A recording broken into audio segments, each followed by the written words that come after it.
नसवाडी या ठिकाणी माजी उपसरपंचाचा खून झालेला आहे. नेमकं काय अपडेट आहे, काय कारवाई सुरू?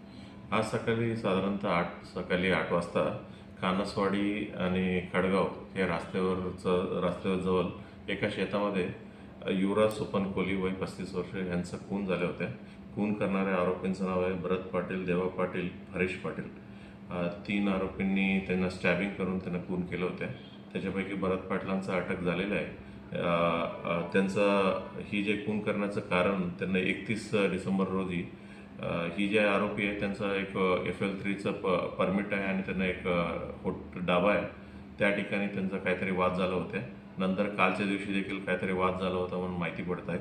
त्या कारणास्तव आज सकाळी त्यांना खून केलेला आहे असं आतापर्यंत तपासामध्ये निष्पन्न झालेलं आहे. आणखीन एक्झॅक्टली काय कारण आहे या विषयावर आमचा तपास चालू आहे. सर, हे जे आरोपी आहेत यांची काही क्रिमिनल हिस्ट्री आहे?